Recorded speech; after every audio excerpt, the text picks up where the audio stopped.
এই মুহূর্তে আবহাওয়ার গুরুত্বপূর্ণ খবর। উড়িষ্যার উপকূলে আছড়ে পড়েছে গভীর নিম্নচাপ। তার প্রভাবে কিছুটা বিক্ষিপ্ত বৃষ্টিপাত দক্ষিণবঙ্গে চললেও এবারে নতুন করে আবহাওয়াতে পরিবর্তন আসছে। দক্ষিণবঙ্গের একাধিক জায়গাতে ভারী বৃষ্টিপাত হতে পারে। 22 এবং 23 তারিখে এই ভারী বৃষ্টিপাতের সম্ভাবনার কথা আবহাওয়া দপ্তর নতুন করে কিন্তু জানিয়ে দিয়েছে। আমাদের বলেছিলাম যে 22 এবং 23 তারিখে বৃষ্টিপাতের সম্ভাবনা সবথেকে বেশি আছে। তো 22 এবং 23 তারিখে নতুন করে আবহাওয়া দপ্তর তাদের আপডেটে পরিবর্তন করেছে এবং 21 তারিখে কেমন বৃষ্টিপাত হবে সেটা আমরা এই ভিডিওতে দেখিয়ে দিচ্ছি। কিন্তু 22 এবং 23 তারিখে কিরকম থাকবে সেটা আমরা এখানে আলোচনা করব। বর্তমানে কোন দিকে বৃষ্টিপাত এগোতে পারে সেটাও দেখব। এর পাশাপাশি পরবর্তী ক্ষেত্রে এই মাসের শেষের দিকে আবার নতুন করে কোন দিকে বৃষ্টিপাত হতে পারে সেগুলো আমরা এই ভিডিওতে আলোচনা করব। তার আগে একবার দেখে নিই নতুন যে বুলেটিনটা প্রকাশ করেছে ভারতীয় মৌসুম ভবন এবং আলিপুর আবহাওয়া দপ্তর, সেইটা আমরা এখানে দেখিয়ে দিচ্ছি। তারপর আমরা এখানে পুরো বিষয়টিকে নিয়ে আলোচনা করব, কিভাবে হবে, কোন এলাকাগুলিতে বেশি বৃষ্টিপাত হবে এবং কোথায় একটু কমের দিকে থাকতে পারে। দেখুন বন্ধুরা, ইতিমধ্যে ভারতীয় মৌসুম ভবনের আলিপুর আবহাওয়া দপ্তর 20 জুলাই আপডেটটা প্রকাশ করেছে। সেখানে আগামী কয়েকদিনে কিভাবে কি হবে সেটা বলবো। আবহাওয়া দপ্তর বলছে যে ডিপ্রেশন ওভার উড়িষ্যা উপকূল, অর্থাৎ গভীর নিম্নচাপ উড়িষ্যার উপকূলে। উত্তর পশ্চিম বঙ্গোপসাগর সংলগ্ন পশ্চিম মধ্য বঙ্গোপসাগর উড়িষ্যার উপকূলে যে গভীর নিম্নচাপটি তৈরি হয়েছিল এবং সংলগ্ন উত্তর অন্ধ্রপ্রদেশে, সেটা কিন্তু এবারে পশ্চিম উত্তর পশ্চিম দিক বরাবর এগিয়ে গেছে উড়িষ্যার উপকূলে near Chilka lake in the early morning 5:30টার সময়, অর্থাৎ 20 তারিখ সকালবেলাতে সেটা চিল্কা লেকে পাশ দিয়ে এগিয়ে গেছে। এইটা বলছে যে উত্তর পশ্চিম দিক বরাবর উড়িষ্যা এবং ছত্তিশগড়ের দিকে এগিয়ে যাবে এবং তারপর আরেকটু শক্তি কমিয়ে ইতিমধ্যে সেটা well marked low pressure area বা সুস্পষ্ট নিম্নচাপে পরিণত হয়েছে এবং তারপর আরেকটু এটা কমে যাবে শক্তিটা। কিন্তু এরপরে পরিবর্তন আসবে একটা। আবহাওয়া দপ্তর বলছে যে পূর্ব বিহার এবং সংলগ্ন উত্তরবঙ্গের দিকে একটা ঘূর্ণাবর্ত ইতিমধ্যে রয়েছে। মৌসুমী অক্ষরেখা ইতিমধ্যে জয়সলমীর, আজমির, দামোহ, মন্ডলা, রায়পুর এবং উড়িষ্যার উপরে যে গভীর নিম্নচাপ আছে তার মধ্যবর্তী অংশ দিয়ে এগিয়ে গেছে পূর্ব মধ্য বঙ্গোপসাগর পর্যন্ত। এবারে এই যে সিস্টেমগুলি আছে এর ফলে বৃষ্টিপাত কি হবে। আবহাওয়া দপ্তর বলছে প্রথমে দক্ষিণবঙ্গের জন্য যে 20 থেকে 24 জুলাই পর্যন্ত বৃষ্টিপাতের পরিবেশ থাকবে, যেখানে হালকা থেকে মাঝারি মানের বৃষ্টিপাত বেশিরভাগ এলাকাতে হতে পারে। 24 তারিখ পর্যন্ত বৃষ্টিপাত থাকবে, মূলত 22 এবং 23 তারিখে বেশি হবে, 24 তারিখে একটু কম হবে, কিন্তু 24 তারিখ পর্যন্ত বৃষ্টিপাতের সম্ভাবনাটা থাকবে। এটা আবহাওয়া দপ্তর এখানে সেটাই উল্লেখ করেছে। এবারে কিছু কিছু জেলাতে সতর্কতা দিয়েছে। 20 তারিখে বজ্রবিদ্যুৎ অ্যাক্টিভিটি পূর্ব পশ্চিম মেদিনীপুর, ঝাড়গ্রাম, পুরুলিয়া, বাঁকুড়া, তবে অন্যান্য জায়গাতেও হচ্ছে, এদিক ওদিক করে মেঘ তৈরি হচ্ছে, দমকা হাওয়াও থাকছে।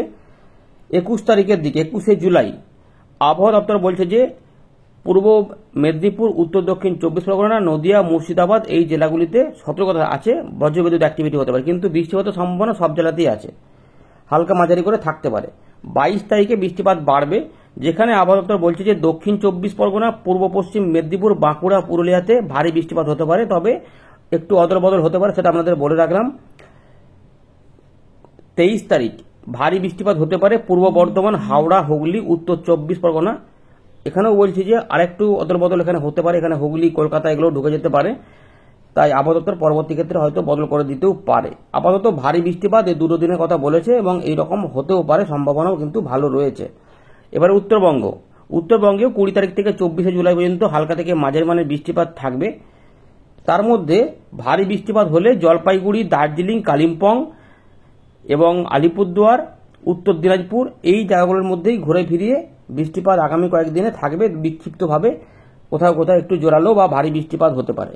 এবার মৎস্যজীবীদের সতর্কতা, দেখুন মূলত 20 তারিখ পর্যন্ত থাকার সম্ভাবনা, কিন্তু আমরা যেটা বলেছিলাম আগের আপডেটেই যে 20 তারিখ পর্যন্ত আপাতত দেখাচ্ছিল, কিন্তু তারও কিছুটা পরে যেহেতু সমুদ্র একটু উত্তাল থাকবে, তাই আরও একটুখানি দেখে তারপরে নামতে, তার জন্য আপাতত কিন্তু ইতিমধ্যে আবার অরেঞ্জ অ্যালার্ট জারি করেছে যে fisherman are advise not to venture into the sea West Bengal এবং উত্তর পশ্চিম এবং পশ্চিম মধ্য বঙ্গোপসাগরে 48 ঘন্টা, অর্থাৎ 22 তারিখ পর্যন্ত সতর্কতা রেখেছে সমুদ্র উত্তাল থাকতে পারে, কারণ সেখানে 40 থেকে 50 কিলোমিটার গতিবেগে ঝড়ো হাওয়া বয়ে যাওয়ার সম্ভাবনা রয়েছে সমুদ্রের মধ্যে।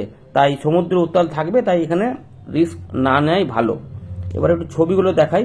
এইরকমভাবে ফোরকাস্ট দেওয়া আছে, এই যে বজ্রবিদ্যুৎ অ্যাক্টিভিটি কিন্তু এদিক ওদিক করে বিভিন্ন জায়গাতে হচ্ছে আর কি। কোথাও কোথাও পাচ্ছেন, কেউ কেউ বৃষ্টিপাত পাচ্ছেন, কেউ বৃষ্টিপাত পাচ্ছেন না, এরকম ব্যাপারটাই রয়েছে। এবার 21 তারিখে দেখুন এই জায়গাগুলোতে বৃষ্টিপাত হতে পারে।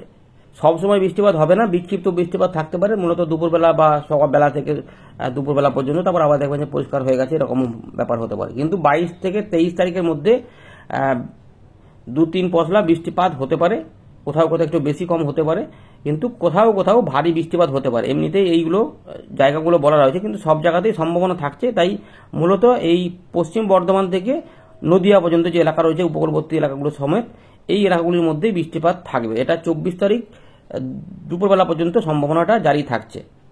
তো বন্ধুরা, আমরা চলে এলাম উইন্ডির লাইভ স্ক্রিনে। আমরা বৃষ্টিপাতগুলো নিয়ে দেখব। বর্তমান আবহাওয়া পরিস্থিতি দেখাই। গভীর নিম্নচাপ যেটা ইতিমধ্যে এই জায়গাতে ছিল, সেইটা আস্তে আস্তে উড়িষ্যার এবং ছত্তিশগড়ের দিকে সরে যাচ্ছে।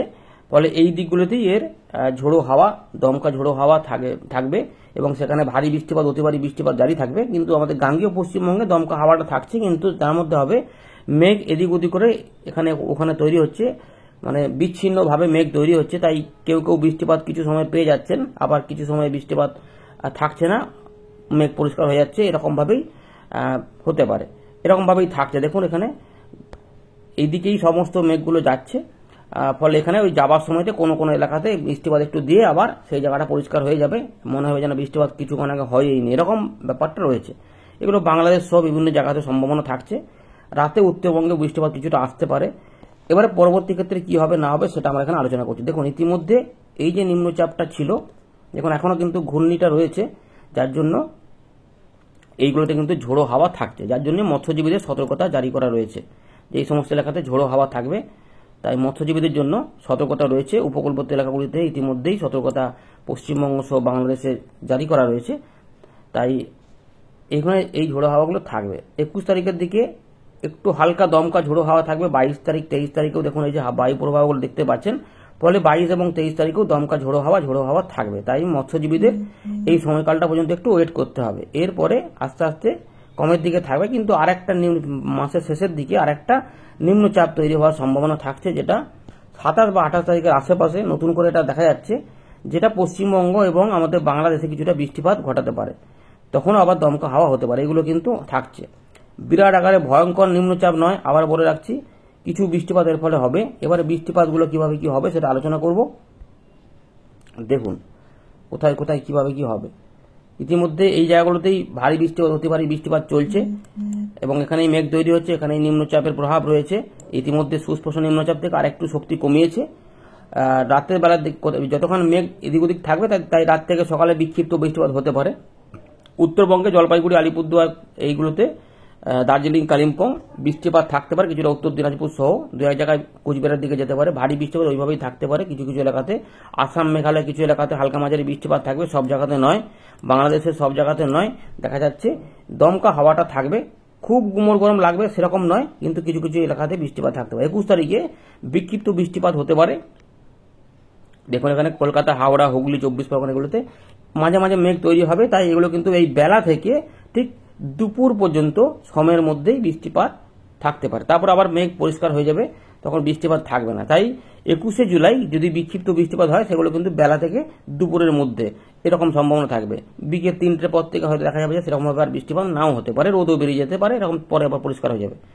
আর উড়িষ্যা, ঝাড়খণ্ড এবং তার সঙ্গে ছত্তিশগড়, মধ্যপ্রদেশের দিকে বৃষ্টিপাতটা থাকবে। ওই একই সময়ের মধ্যে চট্টগ্রাম, ত্রিপুরা, মিজোরাম, মণিপুর, নাগাল্যান্ড এবং তার সঙ্গে কিছুটা সিলেট এবং চট্টগ্রাম, ঢাকার পূর্ব দিকগুলোতেও বিক্ষিপ্ত বৃষ্টিপাত থাকতে পারে। এগুলোতে হালকা ফুলকা বৃষ্টিপাত হতে পারে। পরে যে পরিবর্তনটা হবে সেটা হচ্ছে যে 22 তারিখ। 21 তারিখ রাতে কিছুটা উত্তরবঙ্গে বৃষ্টিপাত থাকবে রাত থেকে সকালে। 22 তারিখে বেলার পর থেকে একটা বৃষ্টিপাতের পরিবেশ হতে পারে, যেগুলো উপকূলবর্তী এলাকাতে সব থেকে বেশি চান্স থাকবে। মাঝারি ভারী বৃষ্টিপাত হতে পারে ঝাড়গ্রাম, 2 মেদিনীপুর, কলকাতা, হাওড়া, হুগলি, এর পাশাপাশি 2 24 পরগনা ধরে এটা পুরুলিয়া, পশ্চিম বর্ধমান, বাঁকুড়া এবং বীরভূম, পূর্ব বর্ধমান, হয়ে গেল নদিয়া পর্যন্ত এই যে এলাকাগুলো রয়েছে তার সঙ্গে যশোর, লহগড়া, মাদারীপুর, ফরিদপুর, খুলনা, সাতক্ষীরা এই এলাকাতে হালকা মাঝারি বৃষ্টিপাতের পাশাপাশি কিছু এলাকাতে মাঝারি ভারী বৃষ্টিপাত হতে পারে, যেগুলো চাষি ভাইদের কিছুটা কাজে লাগতে পারে। দেখুন কোথাও সব জায়গাতে বেশি বৃষ্টিপাত নেই।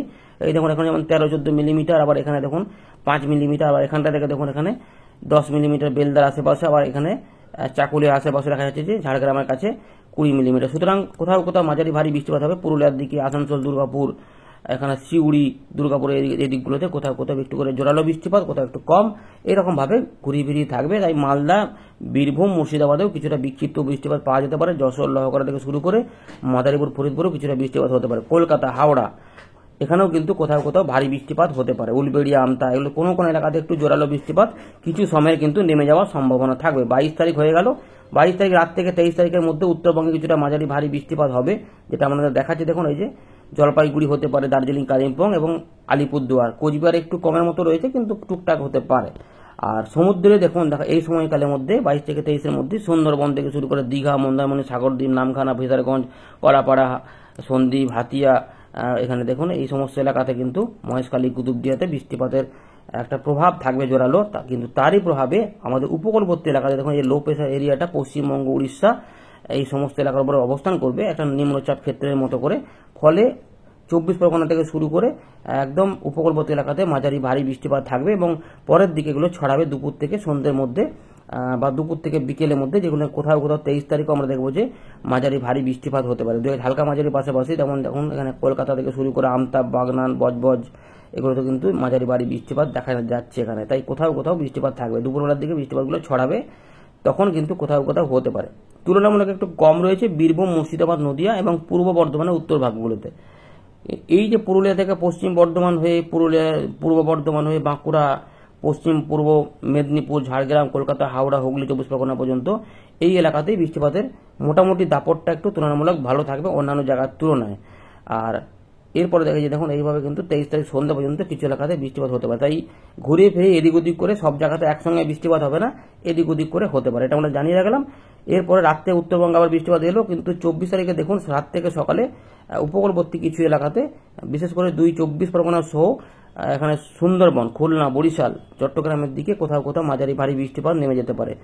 এই যে এখানে দেখা যায় দেখুন চন্দননগর থেকে শুরু করে শান্তিপুর, চাকদা, বনগাঁ, পান্ডুয়া, পূর্ব বর্ধমান, ঘুষকরা এই কাছাকাছি এলাকা পর্যন্ত এবং খুলনা, সাতক্ষীরা, পিরোজপুর, মাঠবেড়িয়া পর্যন্ত এলাকাতে বৃষ্টিপাতের দাপট থাকতে পারে। সুতরাং 24 তারিখ দুপুর পর্যন্ত এই বৃষ্টিপাতের প্রভাব থাকতে পারে। দেখুন এটা কিন্তু আবার এদিক এদিক করে যাচ্ছে। সুতরাং এই যে এটাকে দেখুন একটু, এটাকে যদি একটু বলি এরকমভাবে সরে সরে বাঁদিকে যাচ্ছে। সুতরাং বৃষ্টিপাত পুরুলিয়া পর্যন্ত চান্স থাকছে। এইভাবে কিন্তু 24 তারিখ পর্যন্ত বৃষ্টিপাতের যেটা বলেছে আবহাওয়া দপ্তর যে 20 তারিখ থেকে 24 তারিখ সেটা কিন্তু জারি থাকতে পারে। 25 তারিখ থেকে বৃষ্টিপাত একটু করে কমবে, কিন্তু এক পশলা দু পশলা করে বৃষ্টিপাতের পরিবেশ লেগে থাকবে 25 তারিখ বা বলুন 26 তারিখ। দেখুন এই যে এই জন্য এই সময়কালে আবার নিম্নচাপটা একটা আস্তে আস্তে ধীরে ধীরে তৈরি হবে, তাই বিক্ষিপ্ত বৃষ্টিপাত উপকূলবর্তী এলাকাগুলিতে লেগে থাকবে। 27 তারিখে যে নিম্নচাপটা আবার তৈরি হতে পারে, তার ফলে হালকা মাঝারি বৃষ্টিপাতে আপাতত চান্স রয়েছে। এটা উড়িষ্যার দিকে মুখ করার চেষ্টা করছে, কিন্তু এরই ফলে কিছুটা এখনো বৃষ্টিপাত আমরা পাবো। 29 তারিখ পর্যন্ত দেখা যাচ্ছে যে এখানে এরকম ভাবে। সুতরাং এই যাবার সময় কিছু কিছু এলাকাতে বৃষ্টিপাত দিতে পারে, কিন্তু এর পরবর্তী সময়তে কি হবে আমরা এখানে কোলাঘাটে ক্লিক করছি। দেখুন এখানে এখন দেখুন হালকা ফুলকা বৃষ্টিপাত রয়েছে, দমকা হাওয়াটা থাকবে নিম্নচাপের প্রভাবে। এই 22 তারিখ থেকে 23 তারিখের মধ্যে কিছু বৃষ্টিপাত দেখা যাচ্ছে। 24 তারিখ একটুখানি সামান্য থাকবে, 25 তারিখের দিকে কমে যাবে, হালকা ফুলকা থাকছে মাঝে মাঝে। এই 27 তারিখে দেখুন দমকা ঝোড়ো হওয়ার সময় আবার বৃষ্টিপাত ফিরছে। 30 তারিখ থেকে একটা পরিবর্তন পাওয়া যাচ্ছে আপাতত, 30, 31, 1, 2, 3, 2 তারিখ পর্যন্ত এখানে দেখুন বৃষ্টিপাত একটা ভালো পরিবেশ দেখাচ্ছে, যেখানে বৃষ্টিপাত একটু মাঝের থেকে ভারী বৃষ্টিপাত হতে পারে। তবে এতে পরিবর্তন হবে কিনা সেগুলো আমরা নিয়মিত নজর রাখছি, পরবর্তী ক্ষেত্রে জানিয়ে দেবো। এই আপাতত কিন্তু খবর রয়েছে, আপনাদের একবার উপকূল চিত্রটা দেখিয়ে দিই। দেখুন এখানে ছোটখাটো মেঘ তৈরি হচ্ছে, সেই মেঘগুলো থেকে কোথাও কোথাও পরবর্তী ক্ষেত্রে বৃষ্টিপাত কেউ কেউ পেয়ে যেতেও পারেন, কিন্তু সব জায়গাতে হবে না। ধন্যবাদ।